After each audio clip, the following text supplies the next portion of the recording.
Hello, ladies and gentlemen. Welcome to another live broadcast from the Morgan Podcasting Network. I will serve as your host. My name is Rod Morgan. We have a big show for you tonight. What we do best, we are going to do a little bit of it all tonight, and helping me do just that, helping me stream this live, helping me upload this to whatever preferred podcast platform you may be listening to this on, helping us get this on YouTube, where you may be watching this later. Make sure you like, subscribe, and comment on whatever format you are watching us, and we appreciate you taking your time. That man is Jimmy Jamreska. Jimmy, hello. Big show tonight. Are you excited? This is one of the top shows of the year for me. I get to really show everyone my knowledge of the NFL, my prediction making, and also just, picking the teams that are definitely going to win. Yes, that is true. Jimmy is at his best when he is talking music and predicting NFL teams. We say it all the time. Our man that can talk about the cotton gin, he can talk about the automobile, he can talk about the refrigerator, he can talk about most any invention that we have seen make things great for modern man, including this here internet. And now he does a podcast on it. He's our old man. He's Chris King. Chris, hello. What is up, fellas? I need some redemption this year. I have put in the work. I expect you guys to be warned. I am coming for everyone's throats. Look out. We love to see it. Competition is abound this evening.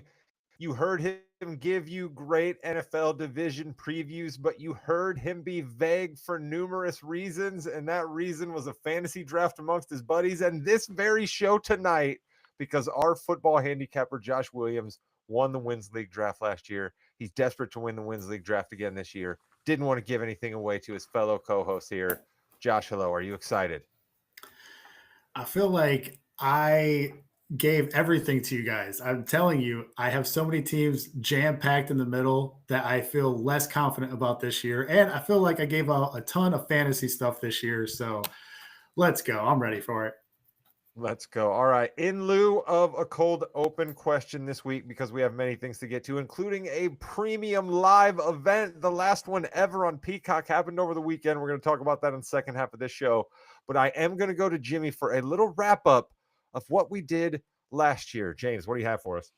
Okay, last year in our snake draft, we had Williams winning with 88 victories overall. His best pick was his last pick, the Minnesota Vikings, which were one of the best teams in the league. So we absolutely know nothing. How do we know nothing? Well, Chris got fourth. He was in last, 55 wins. He picked the Bengals and the Jets first and second overall. As soon as he picked the Jets, Williams went off because Williams really wanted the Jets. In fact, Rod, do you know that Williams put a wager with real money down that the Jets would go undefeated last year? I do remember vaguely some talk about that, where like he did the kind of podcast trick of like, I'm not saying, but I am saying it on a podcast. So if it does happen to come through, I can claim credit for it. He was pulling that trick about the Jets. And I think Chris bought it hook, line, and sinker. He had me so sold. I was all in. I was like, yeah, all right, let's go. I'm sold. They got the goods. Of our podcast, Williams, we spoke about the Jets for 13 minutes last year. One of the worst calls ever by me. Yes. I've got nothing else to say. Exactly. You shouldn't. Rod with 69 wins. Two huge picks for you. Seahawks and the Bucks. Two of your last three picks with 10 wins each. And then Jimmy with 60. Listen, I am so bad, I can't even be the worst. I picked the Cleveland Browns number one. And for our segment later, remember who I picked for my MVP last year. So listen to Jimmy when it comes to this. You know, I got too cute last year with my Falcons pick. I was leaning heavy onto ease of schedule. And so you know what I did there, Jim? I still tried to improve. As you said, I was second last year, but I'm coming for Williams. So I just threw schedule out. I don't even care. I didn't even look at the schedule about these teams. I just said, who is good? Who do I think is not good that I will not draft? And then who is right there in the middle? And Williams, you may be onto something with a whole lot of teams right there in the middle. Hey, so Rod. Go ahead, Jimmy. You spoke so much about this water park trip that the Falcons Like, That's right. I don't That's my thing. understand. Kirk Cousins was apparently a great quarterback. You were so excited about those Falcons, and they just didn't do very well. Listen, I talk about nostalgia on this podcast in a lot of different ways. I make you guys talk about it with me in a lot of different ways. And clearly, I was just desperate to be at a water park at the time that we recorded this podcast. I just wanted to go down a slide. I wanted to hit a lazy river. I wanted a lemon freeze, a slushy, something. Clearly, I was all about water parks. And I saw the smile that the water park brought to Kirk Cousins' face. And somehow I thought that some man that was that happy would then play a good quarterback. And that clearly has nothing to do with how good you are at quarterback, Chris, because if I'm not mistaken, Kirk Cousins didn't finish the year as the Falcons quarterback, did he? Yeah, no, and I think it was also the fact that you had just had some fun times at a water park that summer and you were just missing that. That's probably it. That's probably it. You don't know the reasons for my takes, but I usually will give you a reason. That's half the fun for listening to this podcast. Jimmy, we are going to get to the Wins League draft. You have determined the draft order. Let the people know how we will be drafting. All right, William, since he won last year, is going to go first. Rod chose to go second. I chose to go fourth because I get the turn, and then Chris is going to go third as well. So it's going to go Williams, Rod, Chris, me, Chris, Rod, Williams, and so on and so forth until each of us have 8 teams. Also, at some point in the draft, I will say timeout because we are going to pick for other players like we've done in the past.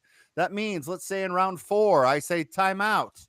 I am actually going to pick Williams. Rod can pick Chris, or however we go about that. I've got it written down. Don't worry. We'll get to it. Nice. I love that. That's one of the great twists we have.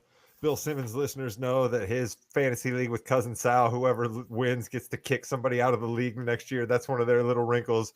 Our wrinkle is you pick one of the worst teams for your opponents trying to even the score. So, all right, Williams, let's go, my friend. You get to start us off. This is going to be the team that you think is probably going to get the most wins. That's kind of the way this deal works. You now get to put them on your team. By the way, I want to say I correctly predicted the finishing order from last year. I had me first, Rod second, Jimmy third, Chris fourth. And before Chris thinks that I'm throwing him under the bus, I actually had 7 more wins for Chris than what he actually had. Rod, I almost pegged you perfectly. I had you for 68 wins. You had 69. So I do not think I'm going to go on a limb. I'm not going to win by 19 wins this year. So it's going to be much more competitive. All that being said, I think Jimmy was correct. I think I have to go Lamar and the Baltimore Ravens here. Baltimore Ravens. That Off was the number 1 on my board. board. Number 1 on my board. Yeah, I like them. They certainly were one of the teams I would have picked. I think there's about 3 or 4 that, you could argue being the first pick here. So I will go ahead and keep us moving along and take another pick that would probably be an easy first pick. Give me the Buffalo Bills as my first pick in the Wins League. All right, so we have Williams taking the Ravens, Rod taking the Bills, Chris King, Jets, Jets. No, Rod took who I really wanted to take. Bills were my number 1 overall. I think they're going to have the highest win total. I think, knowing my history, sometimes I do things a little bit too quick and I'm ahead of the curve sometimes. Okay. I think I'm going to take what was my second pick last year and make them my first pick this year. Give me the Bengals. Wow. Are a little further down my list. Okay. All right. Wow. Chris cannot listen. Chris loves Joey B, loves Jamar Chase, loves that defense. So I think that is a very interesting pick there. Jim, I got to be honest with you. The Bengals were on my do not draft list. I am excited that they just got taken right here in the first round. Williams, what are you thinking? Yeah, it's interesting, man. I think Chris is banking on Al Golden turning around the defense, the old Irish defensive coordinator. But look, they have a ton of talent on offense, and we'll see. I do not trust Zach Taylor is the only reason why I would not take the Bengals third. But maybe Chris is onto something here. Okay, Zach Taylor's always taking shots from Williams. I'm going to go with the Eagles. Jimmy, good call. And I'm going to go with the Denver Broncos. Broncos. Jimmy. Oh no, Williams. Broncos. Williams, if you or I are on the same page, it's not good. Broncos. Don't you think everybody's a little too high on the Broncos sauce, right? Like, don't you think everybody's just a little too, like, Sean Payton's just a little too happy to tell everybody they're going to be good? We're all just a little too much like, Bo Nix is awesome. Like, don't you just feel like we could be for a mile-high disaster? Oh, thank you very much. Defense is probably going to be top tier, though, and that makes them dangerous, I think. I don't know if I had them this high. Corey Nance, this is a premium live event. You're darn right it is. Well, see, I've got the Broncos winning around 12 games, so I think that'll be okay. I'm not saying they're not a bad team, Jim. I just wonder if we're, I'm just trying to offer the other case for, for our viewer, Corey Nance. Give him a show here. Yes, and all of our our shorts viewers, we got to go with that as well. Chris King, you've got the Bengals number 1. Who's your number 2 pick? This Wait a minute, Jimmy. be... Did you draft 2 teams? Yeah, I draft the Eagles and the Broncos. And Broncos. That's right. My bad. Sorry. Thank you. So I'm sticking to my fandom here. I am going with a team that has won double-digit games and surpassed their projected win total each of the last 2 years. I'm going to take the Lions. Oh, the Lions. I thought you was about to take the Cowboys. My God. I almost had a heart attack. All right, the Lions. Wow, Chris, don't scare me like that. All right. Lions. All right. The Lions. Wow, Chris. Okay, Rod, you've got the Bills. You must be very excited right now, Rod. Your teams are pretty much pretty still up there, aren't they? Listen, I got to be honest with you, Jimmy. I had 8 teams that I considered tops, right? That I would have loved to have gotten 2 in my first 2 pick. And as I sit here right now, I've got 5 of those teams left on my board. So you're gonna get 2 of them. No, I don't have the turn here. But yeah, I should get 2 of them by the time Williams goes. Yeah, hopefully, right? Because Williams is gonna hurt me bad here, Jimmy. So that's basically what I'm worrying about at this point, right? Like I've really got to take one team because he's then gonna take 2, and then it's gonna come back to me. So I'm trying to decide which is the team that I can take and not have it come. Rod's gonna be happy. I think the team that I want, he's gonna take, but I can hurt him by taking a team that I did have on my board. Okay, Jimmy. Well, it's all about hurting. It's all about last year. He hurt you because remember he picked a better team for me. He picked the Giants. That actually didn't work out too well, but he wanted to hurt you last year. Remember? That's true. So give me the Niners. Give me the Niners. I got to get somebody else in the NFC. Give me the Niners. The AFC is going to beat up on one another. I think the NFC is a little open. Give me the Niners. That is not who I thought you were going to take. I thought it was going to be between 2 teams, and that was not one of them. I know we're all sick of this team, but I got to take the Chiefs here. Yeah, I think that's a good pick. Williams always gets the Chiefs and always wins. We should have probably. I just didn't want to. You're right, Williams. I just didn't want to. Like your call of we're all just kind of sick of it. Like I didn't want to. I didn't want to be associated with it. I didn't want to bank on it. I just think like, are we at the tail end of the dynasty here? And if you guys thought Chris had the first shocker of the draft, here comes the biggest shocker yet. Because I know all 3 of you guys are not as high on this team as I am, but I don't think I can let them fall to 16. I'm already pissed that Jimmy took my Broncos at 5. You're going to get me back here, I think. No, you guys are going to be shocked here. And Rod is going to be the happiest guy because I'm going to let him take the team that he actually wanted to take the previous round, but he's going to fall to him. I'm going to take the Minnesota Vikings. Whoa. Wow. Okay. I had them a little. I would have drafted them, Williams. Just so you know, they're not off my board the way the Bengals were, but I had them a little lower here. You're not worried about JJ McCarthy at all? They were on my next tier to draft. Yeah, I don't think they would have fell to 16 for me. So Williams, you think you know who I want to draft here, huh? Yeah, I'd be surprised if it's not a certain team here. And I'll tell you if I'm wrong or right. Yeah, no, it's down to 2 for me here. There's actually a random third, but I don't think I want to take the random third. Gonna go back to the water park, Rod? No, definitely not. Definitely not. They're not this high. You know what? Listen, Chris said fandom. I'm gonna go a little bit of fandom here. I want to root for my guy Baker. Give me the Tampa Bay Buccaneers here. Okay. Damn it. I was wrong. Because the team that I think you think I wanted to take Williams. I'm a little bit worried about now because we already have 2 other teams from their division. And I'm like, well, wait a minute. You know what I mean? So it worried me a little bit here. And I decided, you know what? Let me scoop up some wins from the NFC South here. Wow. All right. Chris King, you've got the Bengals and Lions. Any more cats out there for you? I was writing something down. I thought, Jimmy, I love that. Thanks, That's kind guys. of joke I'd have Appreciate made, you. and I would have Go done screw that. yourselves. No, I I thought it love was that. good. Chris just staring at me. Really, Williams and Rod just took the 2 teams I had listed. Chris needs a minute. Right? So I'm going to take Seattle. Damn it. That was my team. Nice. That's a good pickup, Chris. I like the Seahawks. As worried as I was about McCarthy and a few other guys, like I believe in McDonald's defense. The same way that you were saying you think Denver's defense gives them a floor, I think Seattle's defense gives them a floor. Right. Especially with that home field advantage they have up there and that defense. Like, yeah, it's going to be tough to win up there. So that's 9 wins.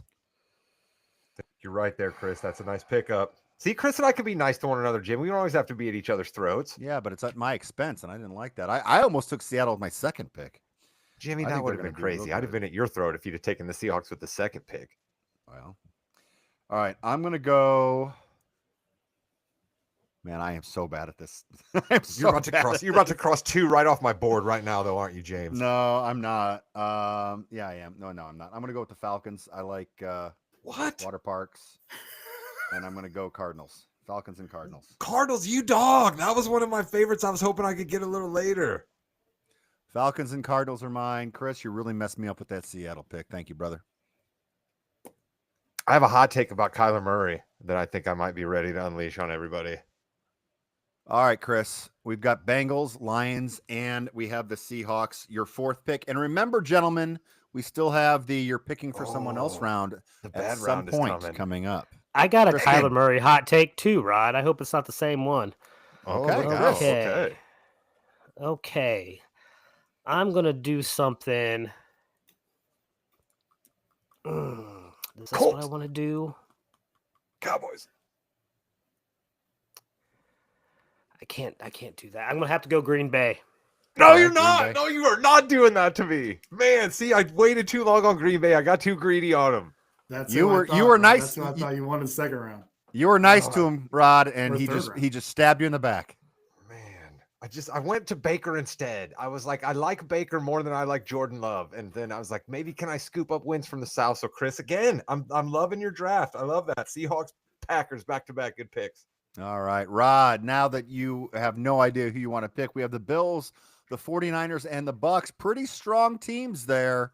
No, I actually do know who I want to pick here, Jim. I actually do know who I want to pick. Just let me, I talk about scooping up wins from the NFC South. Let me scoop up wins from the AFC South. Give me the Houston Texans. Houston Texans are off the board.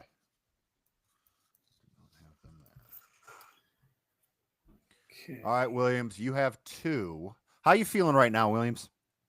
I'm feeling better. I was so disappointed that I did not get Denver, but feeling better because you guys have spread out here. You need kind of a red team here if you want to go with your every other. Red and purple.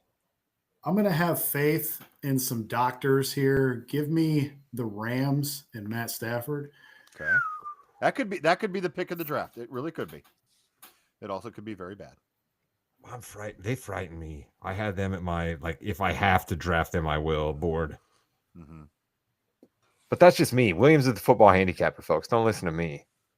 I just think that if your quarterback is getting an epidural, probably should worry a little bit. That's just a life lesson. And then, boys, let me tell you about our certain team from a certain city. Oh, he's getting them. Who has our Lord and Savior at coach. The Bears. Oh, the Bears. I would have picked them on the turn. So that's good for the Bears. I like that. Bears getting drafted pretty not as high as I thought they might go, but still at the position where we think the Bears are going to win some games. So I'm excited about that. My new favorite team this year, the Chicago Bears. All right, Rod.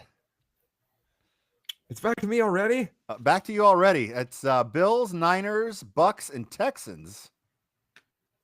All right, you know what I'm going to do here? I pick the Texans, which as a former Colts fan should disgust me, and I'm going to do something else that as a former Colts fan. And when I say former Colts fan, I mean former number 1 Colts fan. Now the Colts are number 2. I knew you So would end I'm up going to with go them. ahead and take the New England Patriots right here. Ugh, that's gross. Chris, how dare he? He's not a true fan. No, well, no question. You don't see any NFC East teams or Hey, anything Chris, like I that don't on see my the Colts squad. or the Cowboys on your squad yet. Just for the record, Mister, I'm a Thank you, true Jimmy. fan. Thank you. They were Probably next see a on my couple list, of Rob. Super Bowl predictions of mine. Let me have the Chargers. The Chargers. Of course, The- you love the Chargers. You just can't the- get enough of the Lightning Bolt, the- Chris. The Chargers are going to charger, which means they're not going to succeed at anything they try to do, but they're still going to somehow win 10, 11 games for whatever reason. They were close. I went Pats instead of them, Chris. So that's not a bad call. All right, I'm gonna go with upside here. I'm gonna go Commanders, Okay. and I'm gonna go your Tennessee Titans. Wow, that is an upside play, Jimmy. I like them as well. That's a good call. If my Texans, I'm calling them my Texans now. If my Yeah. Texans don't do it, it could be your Titans. All right, Chris King. Who you got?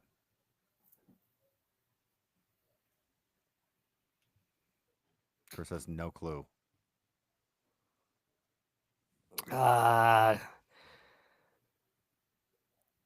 Yep, give me the Cowboys. Boys, the Cowboys. Cowboys. Dallas Cowboys. I'll tell you who came off as my favorite sidebar here. My favorite character from America's Team, the Gambler and his team. I watched all 8 episodes. My favorite character, Barry Switzer. God bless Barry Switzer, right? Like maybe he let the boys run amok a little bit, but he did come off as a really, really great guy because every single person other than Troy Aikman was like, you know what? Barry was a great dude, and I love that guy. Yeah, Troy Aikman, A not a l- big fan. Not a big A fan. of little Barry bit. Switzer. A little bit. Chris, listen, we're not here to discuss what players do in their personal lives, okay? This is a football podcast. Rod, you've got the Bills, Niners, the Bucks, the Texans, and the Patriots. Who is your 6th pick? Oh, man.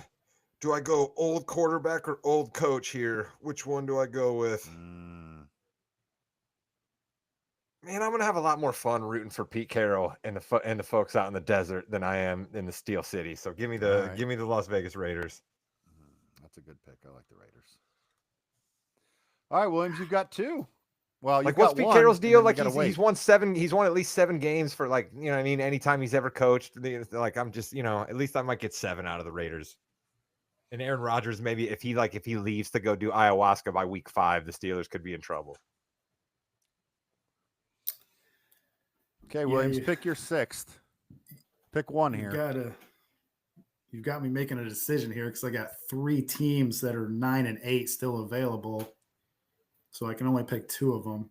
That's usually how it works. Just do one. We're gonna Well, pause. just do one. Just do one and then pause. Give me the Steelers. Rah rah, Mike Tomlin. The Steelers. 24th pick. Listen, the Tomlin rah-rah spot is a foundational peg of this podcast, all right? We have gotten a lot of content out of the Tomlin rah-rah spot, and I'll give you guys not a prediction, but a spoiler. We will get content out of the Tomlin rah-rah spot at some point in this season. I guarantee it. Gentlemen, round 7 is up, and guess what? It's just a regular round, which means round 8, the final round, is when we pick for other people. Williams. Love that. Round 7. Go for it. You pick your. This is for you, Williams. This is normal draft here. So this is our last real This pick. is your last pick that you're going to pick. I'm going to have faith in the Cohen from Oasis. Give me some Jacksonville Jaguars. They were on my Liam list. Cohen. That was my pick. I was between them and 2. All right, so then it's me, right, Jimmy? Yep. Rod, you're up. I'm going to put my money where my mouth is. I mentioned this team when we went division by division. This is my surprise. This is one of my hot takes. Give me the New York Football Giants. Oh, the Giants. All right. The Giants. Whew. All right, Chris. Who you got?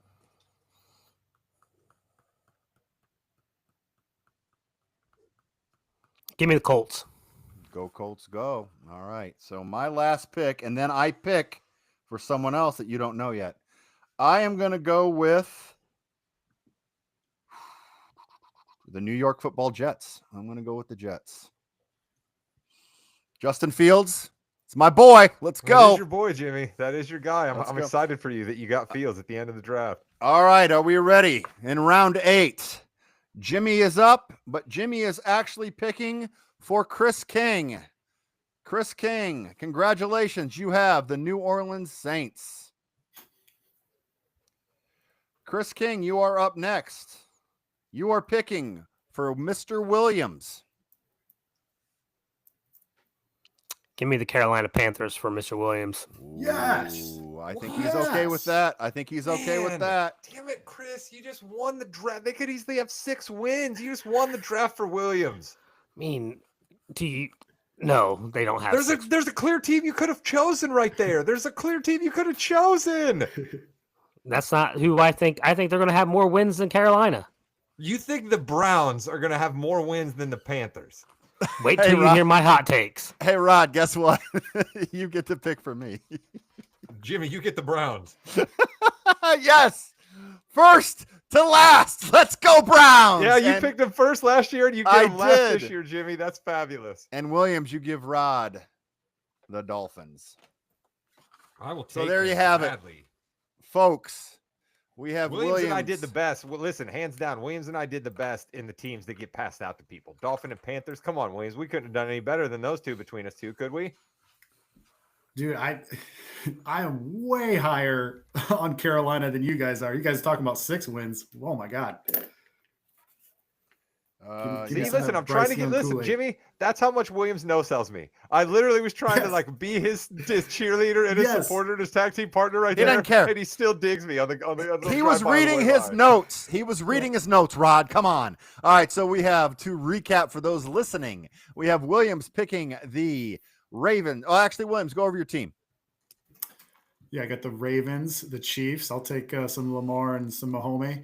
I got the Vikings, maybe the best play caller, one of the best play callers in the NFL, Kevin O'Connell. Got the Rams, another best play caller in the league, McVay. Give me the Bears, one of the best play callers, Ben Johnson. Give me the Steelers, Tomlin. Give me the Jags, another up and coming play caller, Liam Cohen, and then give me the Panthers, Bryce Young, with the 32nd pick. I'll take it. Rod, who you got? I have Josh Allen, Brock Purdy, Baker Mayfield, CJ Stroud, Geno Smith, Drake May, Jameis Winston, and Tua Tagovailoa. Jameis Winston. You picked Jameis Winston out of all their quarterbacks. You know I love me some Jameis. You do. Chris King, who you got? Joey Burr and Houday. The Detroit Lions.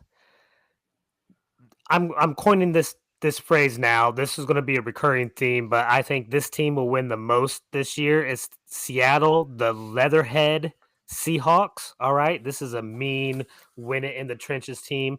Green Bay, the Chargers, my Dallas Cowboys, my Indianapolis Colts, and then somehow I have the Saints, which for some reason I think Derek Carr is still going to come back and quarterback for them at least once this year. Okay. That's a hot take. That is a definite hot take. That, Chris. I continue being me in these drafts by taking the Eagles, the Broncos, the Falcons, the Cardinals, the Commanders, Titans, Jets, and Browns. Notably, I am sorry to all their fan bases.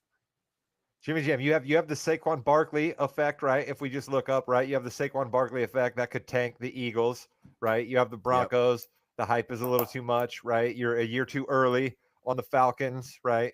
But hey, or it might work out, right? Kyle Pitts might actually finally be a fantasy asset, it might work out for you.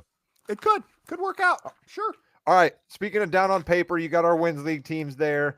We have another little thing we're going to do at the end this year that's going to come up at the end of the podcast. That'll be something we keep track of. But speaking of keeping track of, we got to get down on paper our actual predictions, division winners, wild card, Super Bowl. Let's breeze through this, and then we'll drop some hot takes on the way out, okay? I have winning the NFC East, Philadelphia Eagles, winning the NFC North, Green Bay Packers, NFC South champs, Tampa Bay Buccaneers, NFC West, your San Francisco 49ers, and my 3 wild cards from the NFC are Seattle Seahawks, Chicago Bears, and again, Jimmy, I said I'm putting my money where my mouth is. I have the Giants in the playoffs. All right, I have in the East the Eagles, the North the Packers, the South the Falcons, the West the Seahawks, and then my wild card teams are the Cardinals, the Bucks, and the Commanders. Chris King. All right, so I have the Lions, the Washington Commandos, Tampa Bay Bucks, and the Seattle Seahawks. My wild cards are the Eagles, Vikings, Cowboys, because I'm a homer. Well, no question. No question. Williams. All right. In the East, I have Philly. In the West, I have San Fran. In the South, I have Carolina. Okay. Look out. I like We it. Gave Look him, at we you. gave him Just a gave supposed it to him. division winner. Just gave it to him. He so no sold that during the NFC South conversation. I don't know who to pick in this division. I just know the Saints suck, but I don't know who's better. We all know who Williams goes out for, himself only. That's true. That's a toss-up. That's a long shot. In the North, I have the Vikings. The 3 wildcard teams, I'll take Green Bay. I'm also kind of in with what Chris is selling with Seattle. I'll take Seattle. And then the last wild card spot, I have the exact same record. I could not decide between the Bears and the Rams. And ironically, I have the Bears and the Rams on my team. I'll go Ben Johnson. I'll go the Bears. Let's go Bears. I love Excellent. All right. AFC East champion Buffalo Bills, AFC South champion Houston Texans, AFC West champs Kansas City Chiefs, AFC North champs Baltimore Ravens. Wild cards in the AFC, the Pats, the Chargers, and the Steelers. Even though I didn't want to take Aaron Rodgers, I think he will get the Pittsburgh Steelers to the playoffs. In the East, I have the Bills, the number 1 seed. In the North, I have the Ravens. In the West, I have the Broncos. The South, I have the Jaguars. My wild card teams are the Titans, Raiders, and Chiefs. Raiders, let's go, Jimmy. I know. I wanted them. All right, my number 1 seed is the Buffalo Bills, followed by Cincinnati Bengals, Kansas City Chiefs, and then, because I'm a homer, the Colts win the South. My wild cards are the Ravens, the Steelers, and the Broncos. I like Chris's wild cards, but his division winners are batty. That's our guy, Chris King, folks. He spent one too many days in the coal mines back in West Virginia, but that's a story for another pod. We're running late as it is. Williams. Yeah, I have 5 the same as Jimmy. I've got the Bills in the East. I got the Ravens in the North. I got the Jags in the South. I've got the Broncos in the West. I've got the Chiefs as the first wild card. And then I've got 3 teams all tied at 9 and 8. So I have to take 2 of them. I'll take the Pats because I think they're going to beat the Steelers at home in like week 3. So that'll be a tiebreaker. So then it comes down to either the Steelers or the Texans. I have no idea. Give me the stupid Steelers. Nice. You love hearing that out of our football handicapper, though, as we get started with an NFL season. I have no idea. Don't you, Jimmy? Yep. You just love hearing that. Oh, we all know he knows exactly what he's doing. Stupid Steelers is the first smart thing I think I've heard him say about them. Hey, Chris always taking shots at the Yinzers. I don't appreciate it. My Super Bowl pick is the Green Bay Packers over the Baltimore Ravens. Wow, just jumping on that bandwagon with Parsons, huh, Rod? I was there. Listen, again, Jimmy, I told you I was there before Parsons trade even happened, and now I don't appreciate you trying to diminish my take. You take your take now. I have the Bills over the Eagles in the Super Bowl. Chris King.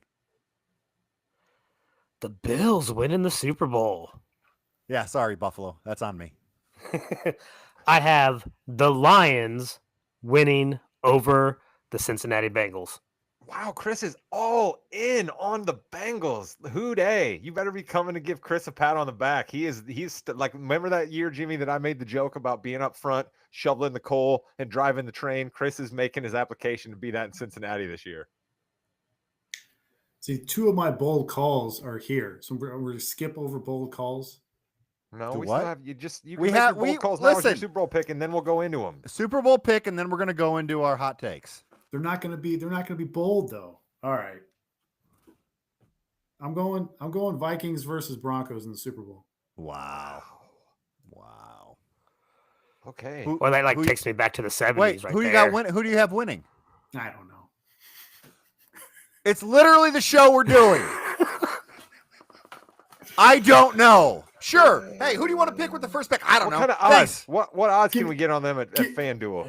Give me the Broncos. That's part. Yes, this is part of the bold take. I'll take the Broncos.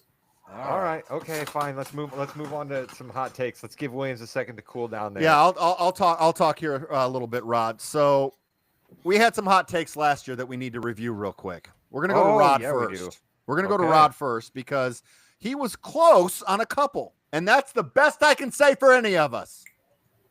Rod said that Mike Zimmer would be the interim coach by the end of the year because the Cowboys will fire Mike McCarthy. So not too off on the firing. You talked about the Falcons in their water park again. Yeah, You talked about the Steelers only having 5 or 6 wins and getting a better QB. Did they, though? And then you did pick Jaden Daniels to win Offensive Rookie of the Year, to which Chris said, that's not really a hot take, to which you replied, but we gave you a redo on one of your hot takes, and we'll get to that in a second. Chris, do you remember who your Super Bowl pick was last year? Not off the top of my head, no. The Indianapolis Colts. Oh, I'm a fan. Yeah, you are, and you picked them to do that. Chris, you also picked the Detroit Lions to go to their first ever NFC Championship game, but unfortunately, that's they right. already did that. Yeah, I So we remember gave you a that one. redo, and you're going to go back to back. They did not get there. And then, I'm sorry, you did pick the Cowboys to win the Super Bowl over the Colts. But my favorite prediction of all predictions was yours. Chris, you said because the kickoff return had changed. You predicted that Kyron Williams will break the return record all time. That's right. Kyron Williams had 0 return attempts and 0 rushing yards in 2024. Hot takes. Oh, that is good. That is so good. I'm making fun of you, and I picked Deshaun Watson to win the NFL MVP. Okay? I'm making fun of you for that. You should did be pick ashamed for Deshaun that. Watson to pick MVP. I said Kyle Pitts would have 10 or more touchdowns last year. He Does had he even have 10 in 4. his career? He had 4, which gave him 10 for his career. Thank you. I'm sorry I I beat you said- that joke, Jimmy. Justin, thank you for that. I said Justin Fields is going to be a Pro Bowl quarterback. Hey, through the first 3 weeks, he still wasn't going to be a Pro Bowl quarterback, but he did not get there. And then I said that the Seattle Seahawks would get the number 1 overall pick. They went 10-7. I believe, listen, we're out taking ourselves here real quick. I did also think that the vibes in Philadelphia were terrible and that Nick Sirianni Oh, yeah. was going to get run out by the middle of the year. So we all know how terrible that take was. Yes. Josh Williams, how are you, buddy? Good. Yeah, you said the Eagles and Falcons would both win their divisions by 5 games. The Eagles won by 3. The Falcons were 2 behind the Bucks. You went all in on the Jets, Robert Saleh, Aaron Rodgers, and if they beat San Francisco, he took 170-1 odds for them to go undefeated. They did not beat San Francisco, but calm down. My second favorite was Williams made a prediction for like 7 years in the future. He said yes. that Roman has got Tunze will be the all-time receiving leader for the Bears with over 5,059 yards. This has got hope. He also said neither Oh. the Bills or Cowboys would make the playoffs. Cowboys, did they make the playoffs last year? They did not. It was 1 for Did 2. the Bills? They did. So those were our hot takes from last year. As you can see, we are good at this. Jimmy, I got a scorcher. Here. Do you mind if I lead off? Hey, go right ahead, sir. The Super Bowl halftime show will feature a veritable slop of new country artists. In a halftime show more appealing to white people than laying the ball up on a fast break, the NFL will unleash a cavalcade of Luke Combs, Jason Aldean, Morgan Wallen, Jelly Roll. Having this reverberate just miles from the historic home of San Francisco, the ghost of former Grateful Dead frontman Jerry Garcia will jolt from the streets of Haight-Ashbury and stir up a thunderstorm so vicious it grounds flights into the next morning. How about that for a take, Jimmy? That was very, very specific. I appreciate that. And sounds like it might happen. Okay. Super Bowl halftime takes. That's what I'm bringing to you here on the Morgan You Know podcast. Williams has all the numbers and the picks. I'm bringing Super Bowl halftime takes. All right, Chris, what you got? What is one of your hot takes? I tell you what, like if that's what they do for the halftime show, I'd probably skip it. Then I'd be upset that I missed Jerry Garcia coming back from the dead. All right. I'm going to start off with my Kyler Murray hot take, and I don't know if it's even really a hot take. This is probably my most tame one, but mine is that this is his last season as a Cardinal. I don't think that he plays another down for Arizona after this year.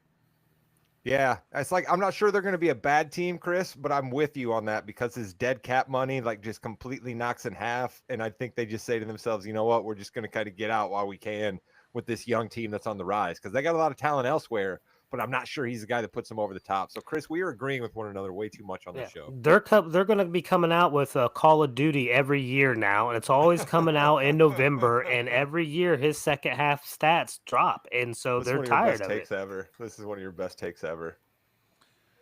I have the Seattle Seahawks and Sam Darnold, who everyone just threw away, will be the number 1 seed in the NFC. Wow, that's going spicy. From the number 1 pick last year to the number 1 seed this year. Jimmy knows the Seahawks very well. That's like California Reaper style. Shout out to my guy Chio Kapadia there. All right, Williams, give us one that actually might happen. Yeah, I'll start off with probably my most tame, bold call, and it's even less tame after the Micah Parsons trade, but I have the Cowboys as the second worst team in the NFC.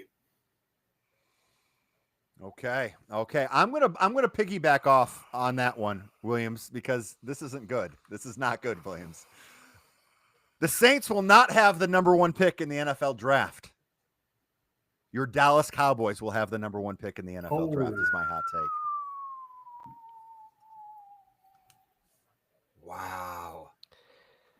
Hey, Chris, you should be excited. You should be excited, Chris. This is just what you get when you are a fan of a team that stays relevant in the NFL every single year. They'll be relevant with that number 1 pick, buddy. You have put all your hopes and dreams into one man who has never been a head coach in an NFL game in his life except for preseason. Excuse me, he's not a man, he is Lord and Savior. Thank you. All right. Your coach has never been a head coach either, Chris. You better slow down with those stones. Yeah, I'm not claiming that the Bears are going to be the worst team in the NFL or anything like that. They're just throwing shade because I went at the Bears hard a couple weeks ago. I literally went through every single game, and that's what it came out. Here's my second least tame. There is a new Protector of the Year award that they're going to give out to the best offensive lineman. My hot take is Pensacola Sewell for the Lions wins it. Okay. Penei Sewell. Yep. Okay. For the Lions. What'd you say, Chris? Oh yeah, not his name correctly. Did you say Penn State? What did you say, Chris? I said not his name correctly. I love that. All right, I got another one here. How about this? Let's go with where am I? All right, there it is right here. Boom. Broncos rookie running back RJ Harvey will amass more than 1,600 yards from scrimmage. All right. Boom. Book it. I think the Broncos are going to be pretty good. I don't know if I think they're going to be as good as Williams said. I believe in a Sean Payton running back heavy offense, and I believe in RJ Harvey. Say his name, Jimmy. And he will appear. I hope so. He's on one of my fantasy teams, which I'm sorry, Rod. Williams, what do you got? Yeah, this is kind of going against RJ Harvey here. I have Travion Henderson will win Offensive Rookie of the Year this year at 14-1. You can find that on FanDuel or ESPN Bet. I've got a little bit here. He had 3.9 yards after contact his last year at Ohio State, 7.3 yards per attempt. Henderson averaged almost 3 times as many points above average per attempt than his teammate Quinshawn Junkins, who is not even on a team right now.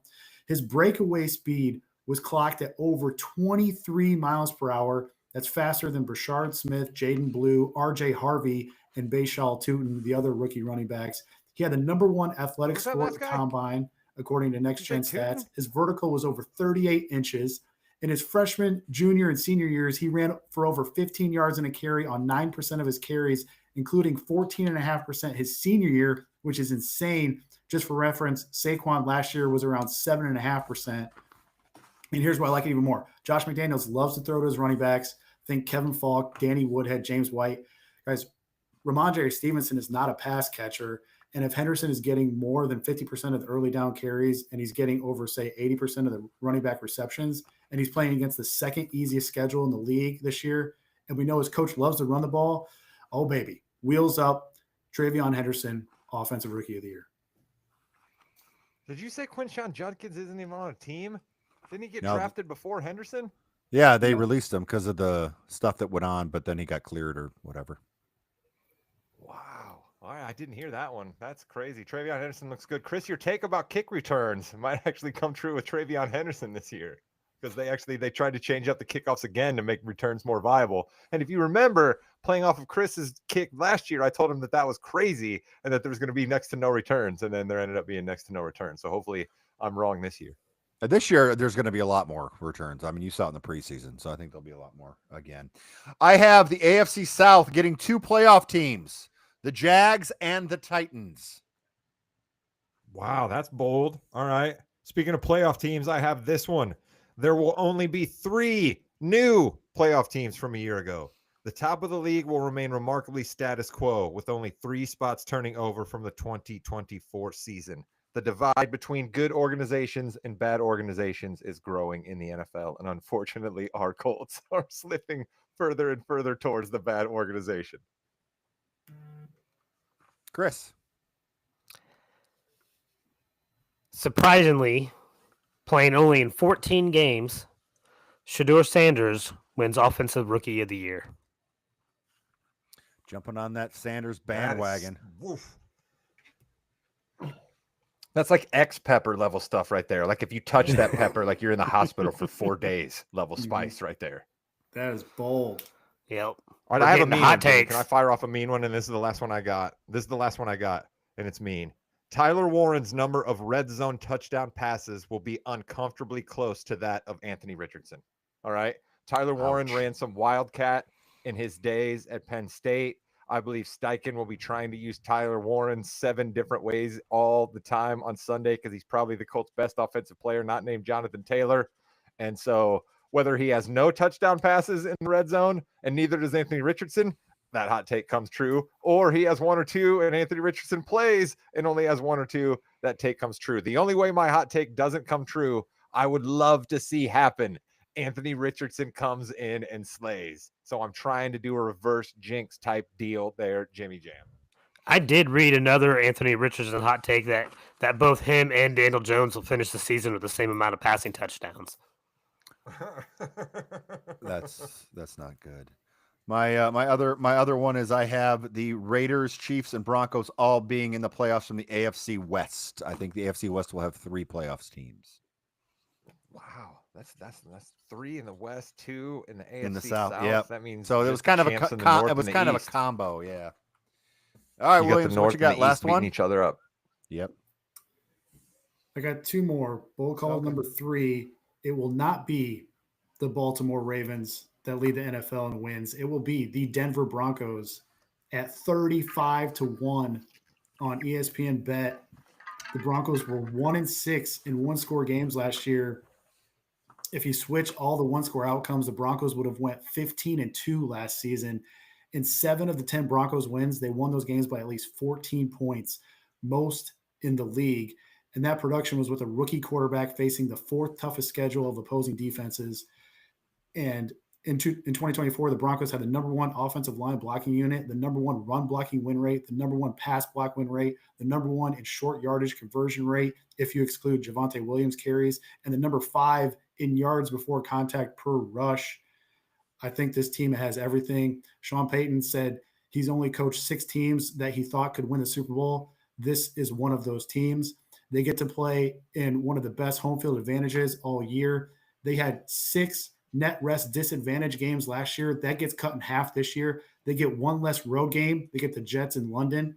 I think everything is pointing up towards the Broncos. They have a nasty, nasty defense and all kinds of weapons for Bo Nix. And I think the Broncos are going to have the best record in the National Football League this year. Nice. Rod- That's great. Williams, let's get your pick. Let's get your pick for this week, and then we're going to dive into something else that we're going to do and keep track of this season. And then, so Williams, your second pick will be related to the thing that we are going to do and keep track of here. So go ahead, Williams. What do you got? Most weeks you're going to give people 2 picks, and then our third new feature. But this week we only got 1. So, hey, we gave you a bunch of fantasy stuff, so deal with it. Yeah, this team tortured me all of last year, but I am picking against them again. I don't care. I've not learned my lesson. Give me the New York Football Giants plus 6.5 on ESPN Bet, minus 120 at Washington. Washington's one of the oldest teams in the league. They had the most ridiculous 4th down conversion rate last season in the history of the NFL. They were the hunter. Now they're the hunted this year. The Giants, on the other hand, have all kinds of good vibes going.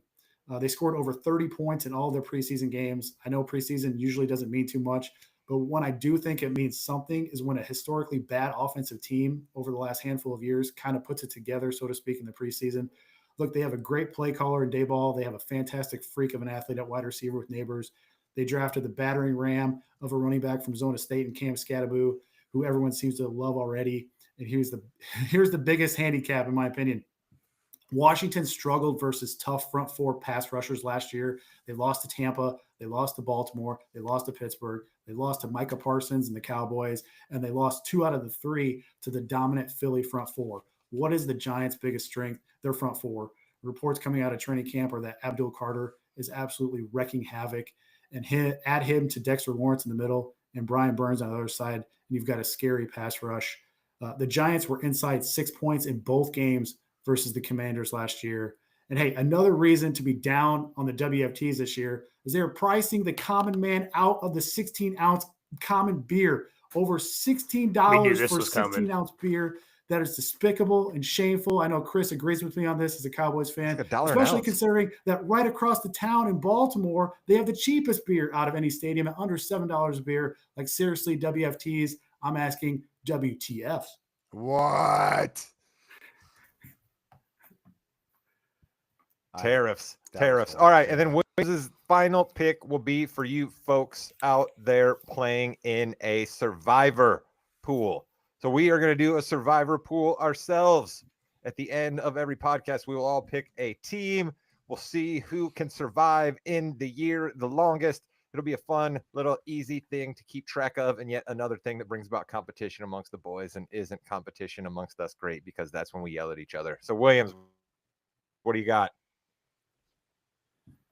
Yeah, I'm going to leave the low-hanging fruit for you guys. I'll let you determine what that is. I usually hate picking this team for Survivor because we know how good this coach is as a dog, but he's not nearly as good as a favorite. And that's Mike Tomlin's rah-rah spot. This is not a rah-rah spot. This is a revenge spot for Aaron Rodgers.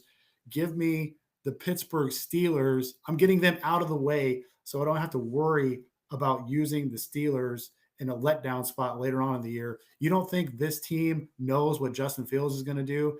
And don't forget, Aaron Rodgers was not pleased with how Aaron Glenn, the coach of the Jets now, handled the exit interview. And so I think they got a little bit more motivation. Will it be pretty? It will not be pretty. Will you be regretting this pick late in the third quarter? Probably. But the Steelers always find a way to win these ugly games. Give me the Steelers as a survivor pick. I'm going to save some of the better teams for later on in the year. I'll let you guys maybe take the low-hanging fruit here.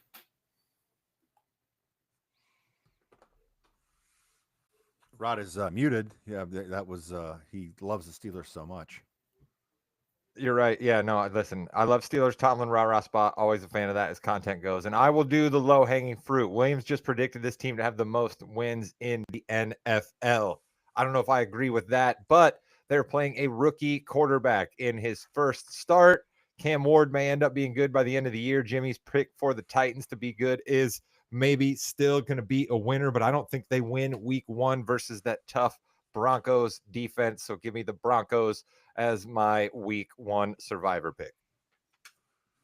Chris, go ahead. Rod just took who I wanted to take. Okay. I I mean, the So- same team, right? You could take the same team, but that's kind of crappy. Yeah, no, I don't want to be crappy. So I'm going to take a team that I don't want to have to think about the rest of the year, and I don't really hate like you. them that much. So go ahead and just give me the Patriots over the Raiders because I don't believe in the Raiders. And this is in New England, so that's a West Coast, well, semi-West Coast. Heading to the East Coast. New England's tough at home. Give me the Pats. Of course, Chris does West Coast to East Coast time zone banter. Yep.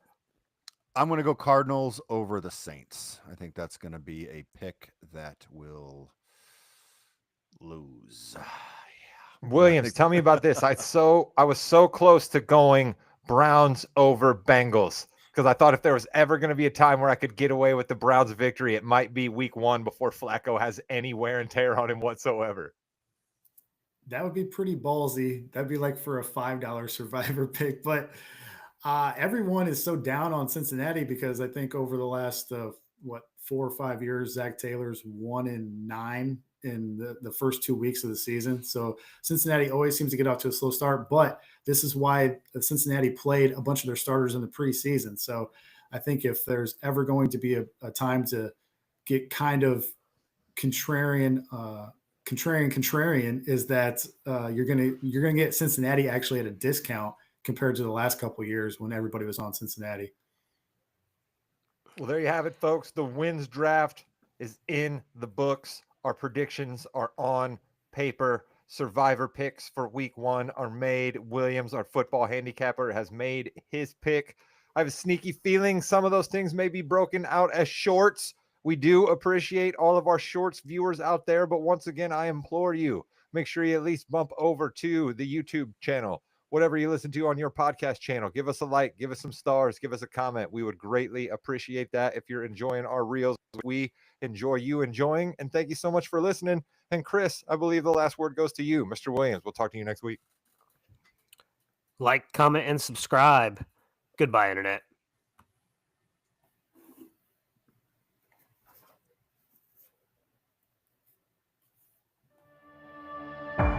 I take my rightful place at the head of the table. Believe that.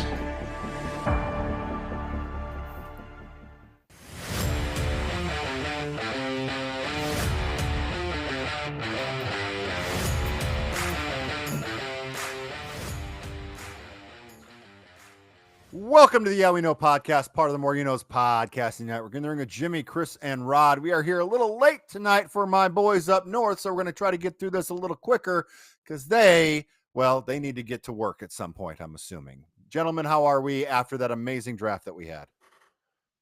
Jimmy, listen, I'll tell you something. I could not be tired right now if I wanted to be. We are coming out of a premium live event. We are coming out of a Raw that seemed like another premium live event. We just did our wins draft. I'm going to dominate all of you. I couldn't be more excited than talking to my two boys about wrestling. Let's go. Chris King, give me an old man take. Is the table that Roman is ahead of the ER table? Wow. Dude, that is Chris mean. has got jokes tonight. I love it. So Roman Reigns taken out after winning at Clash in Paris, got his shoes back and just gave his shoes away. And then he gets beaten up. He gets beaten up again. He got beat up again. Then Jey Uso got beat up. And then he got beat up again. And it seems like he's going to go be filming Street Fighter, Rod. I think you are correct in that assumption, my friend. We are used to long absences from Roman Reigns. I have He just got spoken back. poetically about Roman Reigns. I know, but I've spoke poetically about Roman Reigns numerous times. I'm going to take this opportunity to talk about the star that was made out of that match at Clash in Paris and out of the ending, and that is Bronson Reed. All right. Bronson Reed is absolutely electric as a villain. He is menacing. He is powerful. He is gaining more and more confidence and charisma when he does the mic work that he does. He seems like he matters in these matches now. He doesn't seem like he's just a throw in and like, why is Bronson Reed hanging around? The storylines make sense. He makes sense. Jimmy, we raised Bronson Reed's level, and you and I talk about this so much. That's a lot of what needs to go on in this business. We did, and you basically went word for word of what happened, and I think that was a good call on your part, where Reed needed to win, but we could also see where Roman won and then Reed destroyed him afterwards.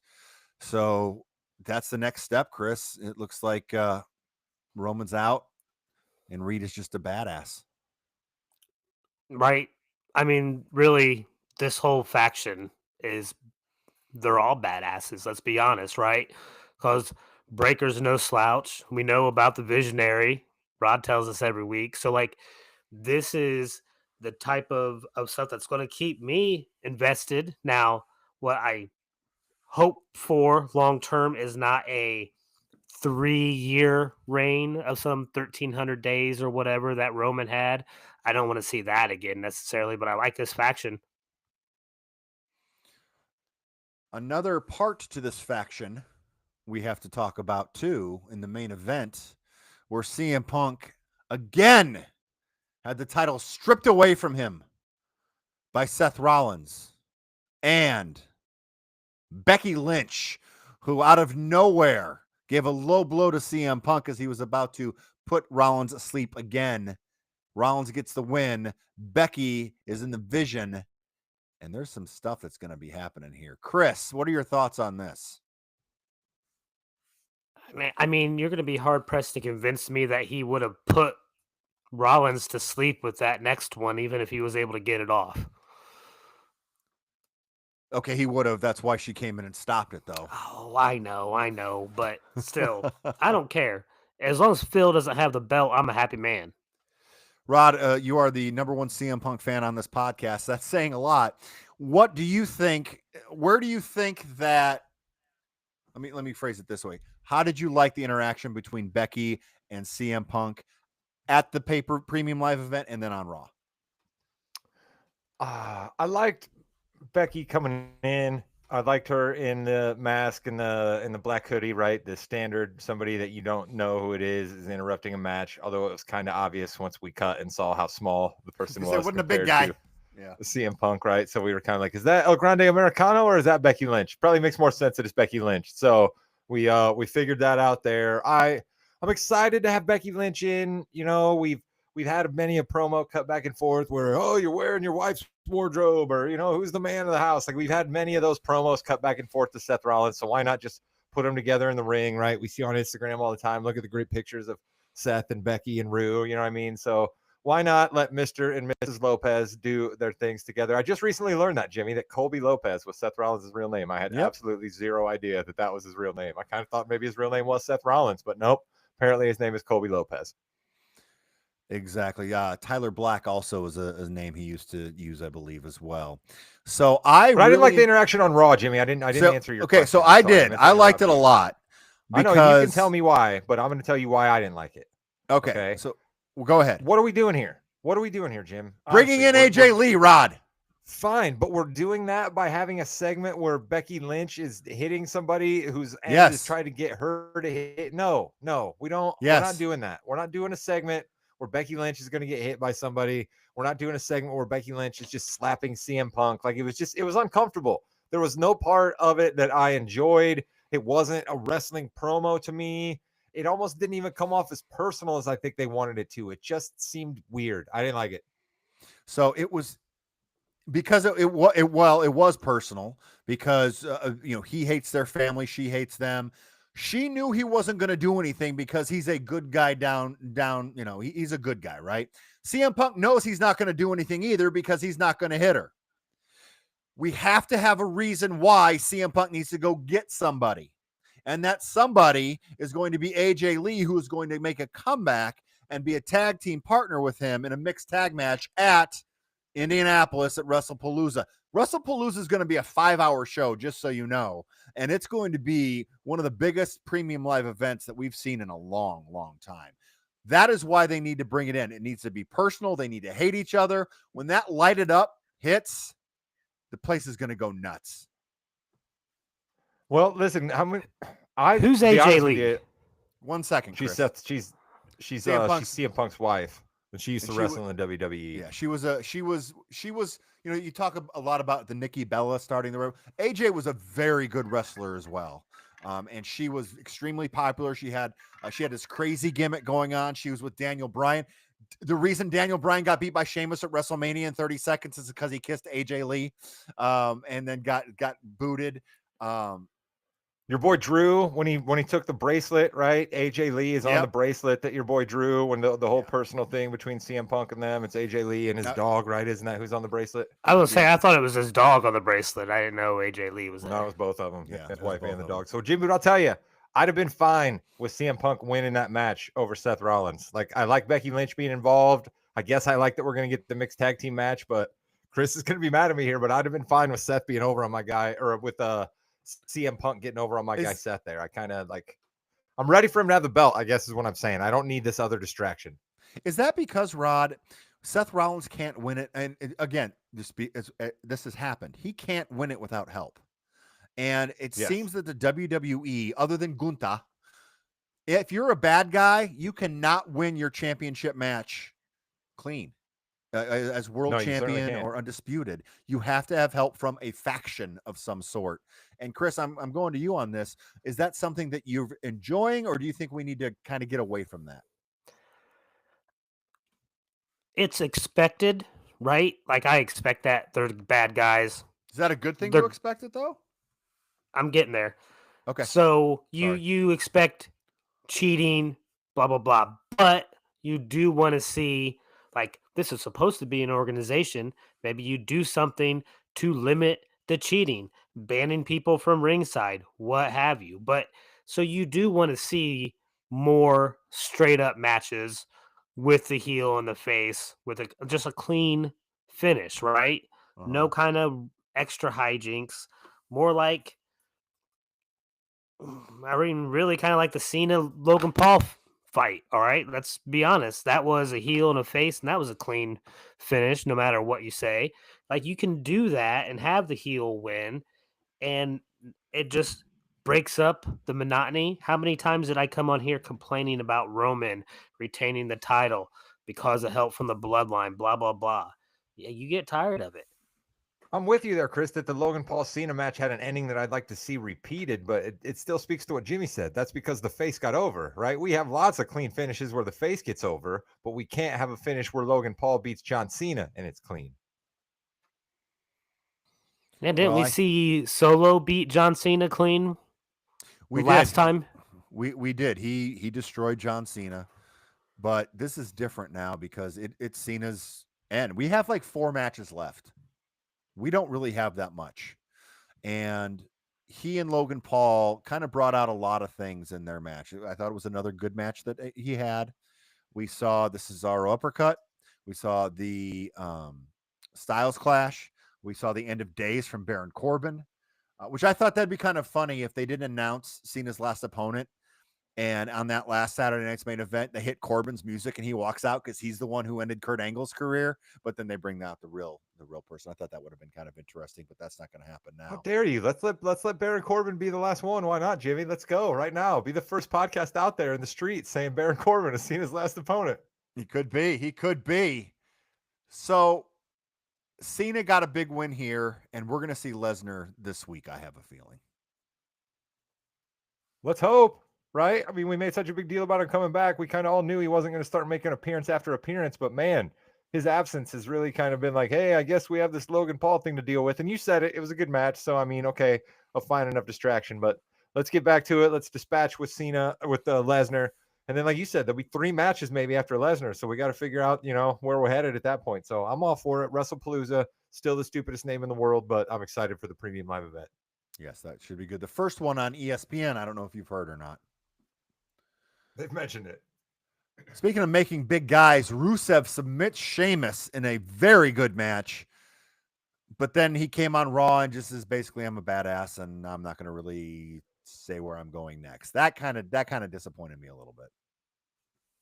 Yeah, but we know this is what's going to happen. Where are they possibly going to take Rusev? It's like, I almost don't want to get excited about guys anymore, Jimmy, because we get excited about them and then there's just nowhere they're going to go, right? Like, we got excited about the Wyatt Six once upon a time. They didn't really have anywhere to go.